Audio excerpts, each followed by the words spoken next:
An economy built on the ideas of the Communist Manifesto will quite necessarily look very different from an economy built on the ideas and the wealth of nations. The debate between socialism and capitalism is not a debate over how to accommodate different opinions. It's a debate over how the economy actually works.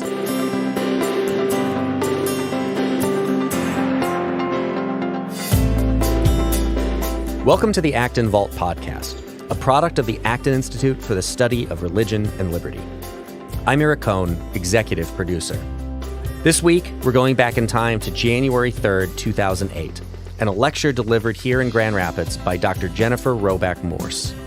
In this lecture, Dr. Morse describes how the socialist ideal of equality has played an independent role in the breakdown of the family, arguing that socialism has attacked the family directly and has adopted policies that have led to demographic collapse. Dr. Morse is the founder of the Ruth Institute, an interfaith international coalition to defend the family and build a civilization of love.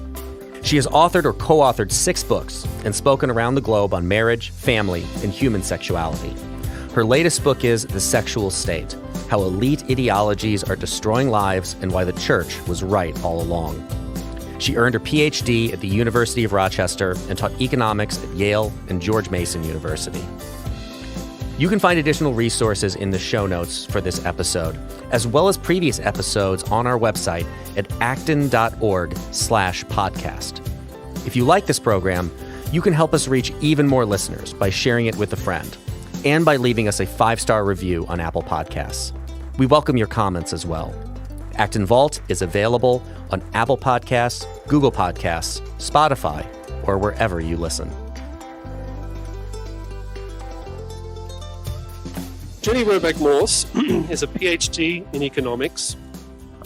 But what's interesting about Jenny is she doesn't talk so much about economics per se. Her interest really is marriage, sexuality, and family. And she writes a great deal about how trends are developing in those areas in the United States and abroad, but also the economic implications of what it means when families, the dynamics of families, the nature of families, the structure of families starts to change. It's often said, I believe, that demography is destiny. And that's a classic example where we see economics and thinking about the nature of the family come into dialogue with each other.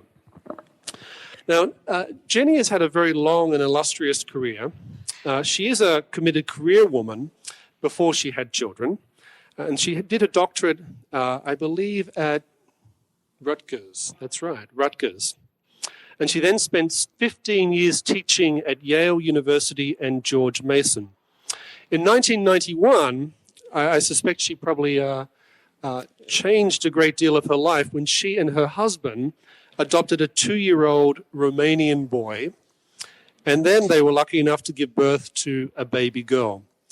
In 1996, she left her full-time university teaching post to move with her family to California, where she was a research fellow at Stanford's University's Hoover Institution. Since, I believe, 2005, 2006, she's been a part-time research fellow, or I should say a senior fellow in economics at the Acton Institute.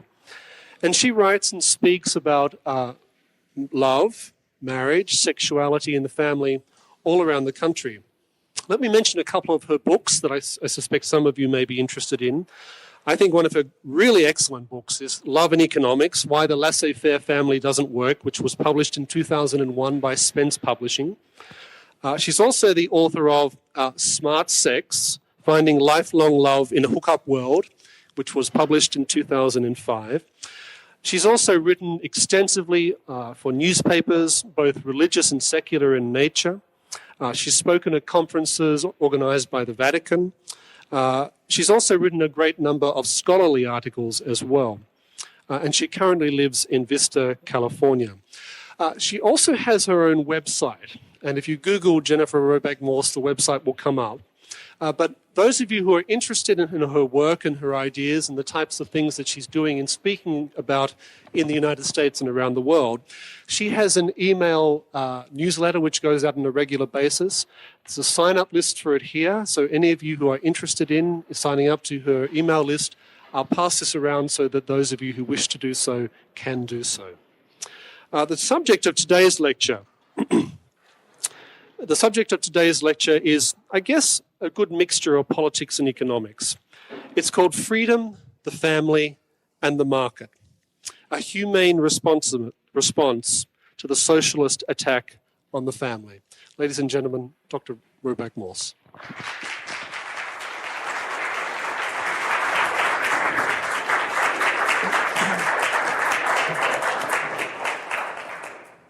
Thank you very much, Sam. I'm really delighted to be here in Grand Rapids and to have the opportunity to address all of you on this topic. As Sam said, I've been involved with the Acton Institute since the very beginning. I remember Chris when he was an undergraduate at Johns Hopkins and Father Sirico when he was a seminarian at Catholic U. So we go back even before the Acton Institute was founded. So my lecture today, as Sam said, is called Freedom, the Family, and the Market, a humane response to the socialist attack on the family. And you will see some of the overlap of the various Acton ideas as well as the issues of the family. Many critics accuse capitalism of destroying the family. Industrialism drew fathers out of the home to earn a living, and 100 years later, the women followed. But economic pressures on the family are incidental to the main structures of the market economy. By contrast, the socialist attack on marriage has been central to socialist ideology from the very beginning and continues right down to the present hour. Those of us who are free market advocates sometimes view socialism as principally an economic ideology, with the attacks on the family as a mere sideshow. I believe this is a mistake. I believe it's more accurate to view the socialist attack on the family and marriage in particular as simply a second front in their war in an attempt to centralize society entirely under the control of the state. So in this lecture, I'm going to make 3 points. First, I'm going to show that socialism is just as committed to abolishing the universal institution of marriage as it has been to abolishing the universal institution of private property. Second, I will show that the socialist program of eliminating gender differences and attacking marriage have serious consequences for economic and personal freedom. And finally, I will show that Christianity offers more appealing solutions to the problems that socialism claims to be solving. So first, let's deal with gender and marriage in socialist thought. Now, looking at American sexual politics, a person might conclude that absolute sexual equality in all areas of life was something that desperate socialists came up with when they realized they could never win on purely economic issues. But socialism has had marriage in its crosshairs from the very beginning. Friedrich Engels equated the dominance of men over women with the dominance of capitalists over workers. He writes of an early, almost mythical period in which group marriage, without concern for who was whose parent, was the norm. According to Engels, the transition from group marriage to monogamy marked the beginning of the subordination of women. And here I'm quoting Engels. Quote, "The overthrow of mother right was the world historical defeat of the female sex. The man took command in the home also. The woman was degraded and reduced to servitude. She became a slave of his lust and a mere instrument for the production of children." Close quote. He argues further that the economic and legal status of women is intimately connected to the organization of the household. I ask your indulgence for an extensive quotation from Engels. I'm not, as they say, making this up. Quote, "The legal inequality of the two partners bequeathed to us from earlier social conditions is not the cause, but the effect of the economic oppression of women. In the old communist household, which comprised many couples and their children, the task entrusted to women of managing the household was as much a socially necessary industry as the procuring of food by the men. With the patriarchal family, and still more with the single monogamous family, a change came. Household management lost its public character. It no longer concerned society. It became a private service. The wife became the head servant, excluded from all participation in social production. Within the family, the husband is the bourgeois, and the wife represents the proletariat. The first condition for the liberation of the wife is to bring the whole female sex into public industry. This, in turn, demands that the characteristic of the monogamous family as the economic unit of society be abolished. Close quote. Now, this perspective of Engels helps explain why so many on the left have been essentially undisturbed by the collapse of the Soviet Union. Now, free market advocates didn't appreciate the fact that the command economy was only one front on the war for collective society. I thought, perhaps you thought, that when Soviet communism collapsed, that would be the end of it. The Marxists would get it, and they'd all go home. But in fact, they did no such thing. The collectivization of the family is the other and perhaps the more serious front. That yearning for the mythic communal past of group marriage and group responsibility for childcare explains a number of the priorities of the lifestyle left. Women belong in the market employment, not just because they enjoy the work or they need the money. Women belong in the market because working mothers require some form of childcare outside the home.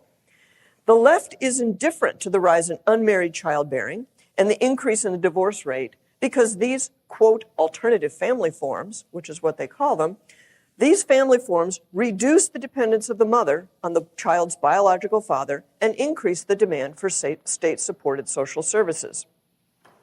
So I will now show how weakening marriage diminishes both economic and personal freedom. Now, many of us support one of the stated objectives of feminism of creating equal opportunities and incomes for women. But even this relatively innocuous goal gave the left political entree into regulating wages and working conditions that American society would never have accepted on any other terms. Full income equality requires equal behaviors, not only in the market, but also at home. Men and women are so different that they are unlikely, highly unlikely, to volunteer to behave identically in all the ways that would be necessary to literally equalize incomes. So now we have not only laws against wage discrimination, we also have regulations for hiring, firing, and promotion. We have rules about workplace behavior that might create a, quote, hostile environment. We have regulations of the schools to make sure that women and girls feel welcome. So much so that now women outnumber men in most undergraduate college programs. The federal government demands equality in college athletic programs, and some feminist advocates advocate regulating the numbers of students in math, science, and engineering programs, which are the last male-dominated bastions within academic life. Socialist Spain even passed a law requiring husbands to do half the housework, if you can imagine such a thing. Now, because the left considers monogamous marriage a central part of the capitalist system of private property, they have put enormous energy into destabilizing marriage. Liberalizing divorce laws was one of the very first actions of the Bolsheviks in Russia in 1917 and of the socialist government in Spain in 2005. Our American experience with no-fault divorce illustrates why the advocates of centralized state power are so interested in divorce. Presented to the public as a great expansion of personal liberty, no-fault divorce has led to an increase in the power of the government over individual private lives. No-fault divorce frequently means unilateral divorce. That is, one party wants a divorce against the wishes of the other who wants to stay married. Therefore, the divorce has to be enforced. That means the coercive machinery of the state has to be wheeled into action to separate the reluctantly divorced party from the joint assets of the marriage, which usually means the family home and the children. Family courts then end up telling people what to do in order to enforce this separation, which one of them didn't really want. Family courts tell fathers how much money they have to spend on their children and how much time they get to spend with them. Courts tell mothers whether they can move away from their children's fathers. Courts rule on whether a father's attendance at a Little League game, a public event which anyone can attend, whether his attendance at a Little League game counts toward his visitation time. Courts rule on which parent gets to spend Christmas Day with the children, down to and including the precise time of day that they have to turn the child over to the other parent. Involving the family court in the minutiae of family life amounts to an unprecedented intrusion of the state into the private lives of individuals. And it's a blurring of the boundaries between private and public life. People under the jurisdiction of family courts can have virtually all of their private lives subject to its scrutiny through psychological evaluations and the like. If the courts are influenced by an ideology such as feminism, that ideology will end up reaching into the bedroom and kitchen of every household in America. Now, at the same time, the breakup of families or the failure of families to form in the first place leads to an expansion of state authority and expense. Children from disrupted families do worse than the children of intact marriage couples in virtually every way you can think of. Children are more likely to have physical and mental health problems. Even accounting for the differences in income between fatherless homes and intact homes, fatherless boys are more likely to be aggressive and to ultimately become incarcerated. A recent British study offers tantalizing hints about the possibility that the children of single mothers are more likely to become schizophrenic. And an extensive study of family structure in Sweden took account of the mental illness history of the parents as well as the family's socioeconomic status. Yet even in the most generous welfare state in the world, Sweden, with very accepting attitudes toward unmarried parenting, I mean, we couldn't really top Sweden in that department, could we? The children of single parents still are at higher risk of psychiatric disease, suicide attempts, and substance abuse, even in Sweden. Now, all of these social pathologies are expensive to the taxpayer and painful to the individuals.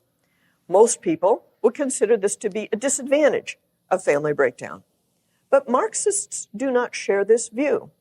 From their perspective, the family, the married couple family, is a conservative tool for, quote, privatizing the care of the young, a responsibility that ought to be assumed by the state.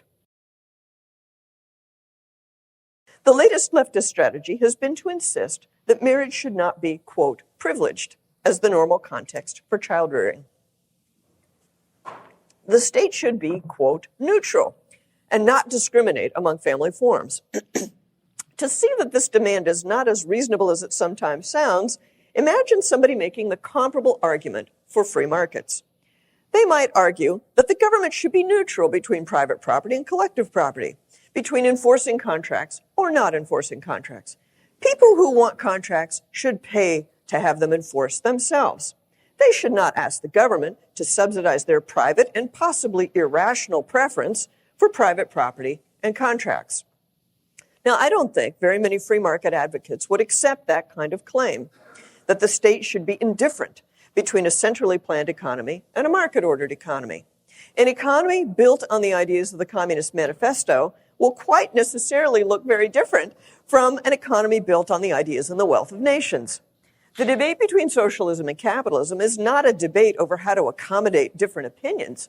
It's a debate over how the economy actually works. Everything from the law of contracts to antitrust to commercial law will all reflect some basic understanding of how the economy works in fact. Similarly, the debate over marriage is a debate over what marriage is and how it works in fact. I claim that the sexual urge is the natural engine of sociability, which solidifies a relationship between spouses and brings children into being. Others claim that human sexuality is a private recreational good with no moral or social significance. I claim that children have the best life chances when they are raised by their married biological parents. Others believe that children are so adaptable that having unmarried parents presents no significant problems. Some people believe that marriage is a special case of the free association of individuals. I say the details of this particular form of free association are so distinctive as to make marriage a unique social institution that deserves to be defended on its own terms and not as a special case of something else. One side in this dispute is mistaken. There's enormous room for debate, but ultimately, there's no room for compromise. The legal institutions, social expectations, and cultural norms will all reflect some view or another about the meaning of marriage. Trying to build a free society without marriage is like trying to build a prosperous economy without property rights. It sounds good on the chalkboard, but in reality, it simply can't be done. But perhaps the most destructive result of the attack on marriage has been the destruction of the little civil society of the family. In most societies, in most times and places, the married couple is the most basic unit of social cooperation. A man and a woman come together spontaneously to create a child and then work together to raise that child. Marxists believe that that cooperation is simply a fiction, a mere cover for the relationship of male dominance and power. Now, in countries where that Marxist belief has been institutionalized, the combination of ideology and taxes and benefits have subsidized unmarried motherhood. According to Patricia Morgan, writing for the Institute for Economic Affairs in London, some British government officials hold that, quote, the treatment of a married couple as a single financial unit should be discouraged, along with any predisposition in favor of the nuclear family, close quote. The state is presumed responsible for the support of children of unmarried parents. For all practical purposes, that means that the married and the childless are paying and are being taxed to pay for the children of the unmarried. Now, the results of that discrimination against marriage is that many women, particularly lower income and less educated women, now raise children completely on their own with little or no assistance from the child's father. The number of children born to unmarried mothers has increased from 8% in 1970 to 42% in 2004 in the United Kingdom. In the U.S., 37% of children are now born to unmarried mothers, and among African Americans in the U.S., over 70% of children are born to unmarried mothers. It's instructive to look at the country that has been most influenced by Marxist ideas, which is, of course, Russia. The old Soviet Union implemented all the main socialist ideas. The family and civil society were destroyed along with the economy. The result is one of the most unstable and unhealthy situations in the world. Because the Soviets discouraged marriage and wrecked the economy, Russia is in the bottom 5% of fertility rates in the whole world. At 1.27 babies per woman, the Russian population will be nearly cut in half every generation. That is to say, we're looking at a shrinking population on the largest physical country in the world. The population is shrinking. Now, because people were expected to spy on each other for the last 2 or 3 generations, nobody trusts anybody else. This further weakens the economy and reduces the propensity to marry and to have children. The net result of all of this is that the Russian worker, who's expected to support a rapidly aging population, is now less healthy and less productive than virtually any other worker throughout the developed world. So they're not only an aging population, but a very sick population. There won't be anybody really to take care of the elderly people as they age in the Soviet Union. And of course, they don't really have any social security system because there's no capital that anybody set aside to be able to invest to take care of the elderly. Now, the final point is that while the left made an idol out of equality, it has become very clear that many people are necessarily excluded from its concern with equality. The physically weak, the incapacitated, the disabled can never be the equal of the strong. Under the influence of leftist ideas, many countries completely exclude these people from the most basic protections of law. The infant in the womb has been excluded in many secularized countries from any legal protection whatsoever. Euthanasia is sometimes described as mercy killing, but it has become clear that it's often simply killing for convenience. Now, it's not simply that the infirm are not useful, as you might expect from a purely utilitarian perspective. It's that the infirm, I believe, the disabled, are an affront to the ideas of equality. The child in the womb can't be the equal of the adult. The person at the end of his life can never again be the equal of the young person and the fit person. The disabled person, no matter how many resources are directed towards him, can never be made the equal of the person without disabilities. So they become non-persons. It is certainly the political left throughout the world that has promoted these policies and has offered the most elaborate justifications for them. Fortunately, Christianity proposes an alternative vision of life, of what is truly valuable and worth pursuing. Christianity insists that we defend the weak, rather than promoting equality.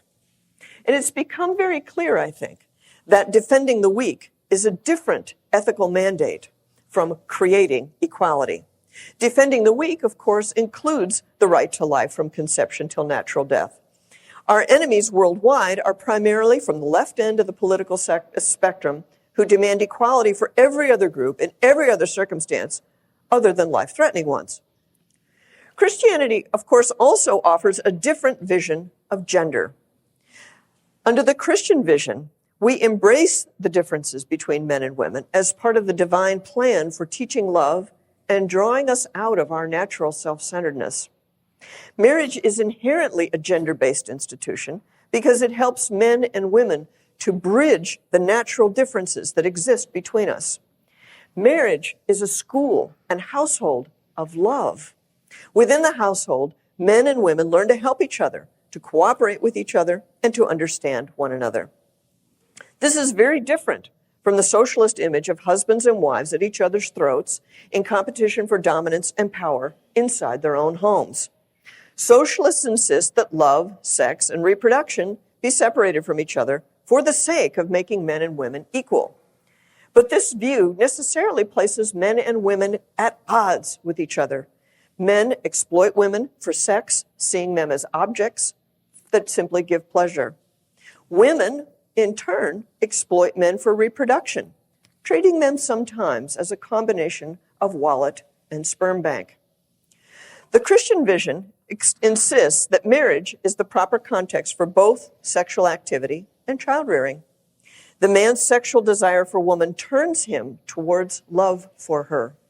Christianity insists that this love for her be connected with love for her children. The woman's desire for children turns her heart toward the man who will be the father of her children. Christianity insists that she love her husband rather than use him and discard him. Love, sex, and childbearing are all integrated with each other under the umbrella of marriage within the Christian vision.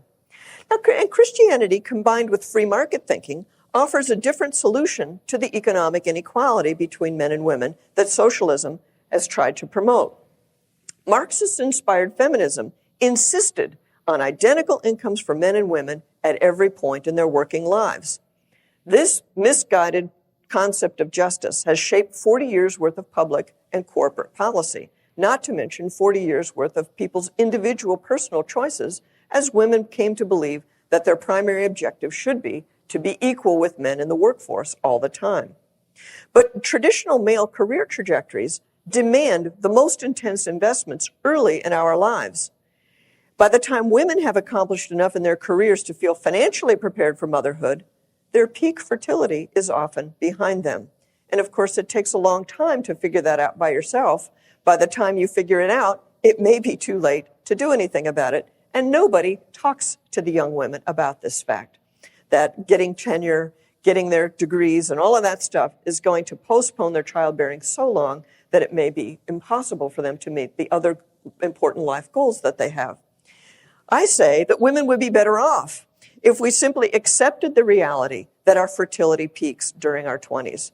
Go to college for a liberal, not a vocational education. Get married, have kids. Let your husband support you. Maybe go back to school for an advanced degree. Go to work. Help support the kids in college and help support your joint retirement. And since women live longer than men, we could be working longer and let our husbands relax a little bit. Of course, this vision of the workplace also involves an alternative vision of marriage and family. Under this vision, marriage is a lifelong institution for mutual cooperation and support, rather than the unenforceable non-contract that it has become.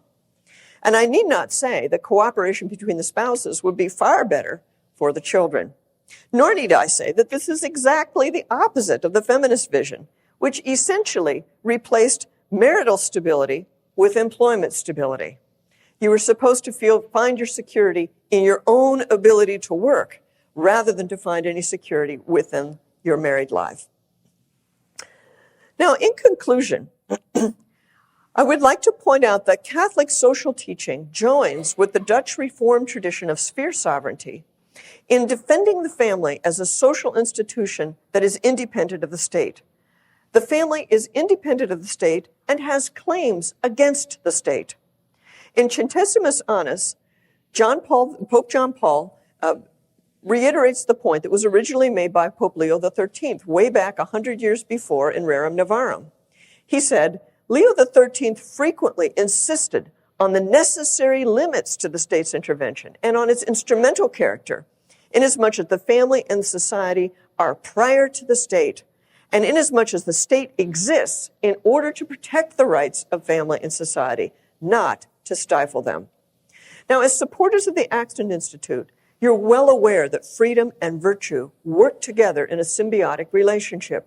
The free economy allows individuals to use their talents for the good of the community. The market needs the leavening of the gospel to moderate its excesses and to provide the virtuous participants who are the foundation, really, of the market's genius.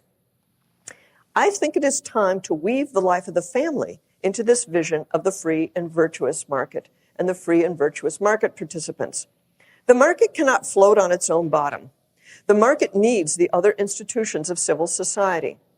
Just as the market needs religion to cultivate virtue, the market also needs the family to socialize children, to teach cooperation, and to move society forward into the next generation. The Christian social vision focuses on the human person and his capacity for love. Christianity respects the family as the great pre-political social institution and marriage as the most basic unit of social cooperation. The family shapes the next generation and transmits the culture's values to them.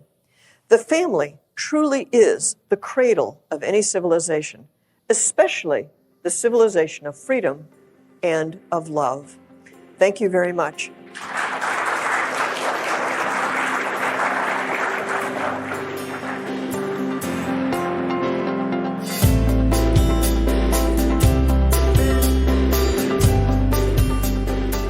As always, thank you for listening.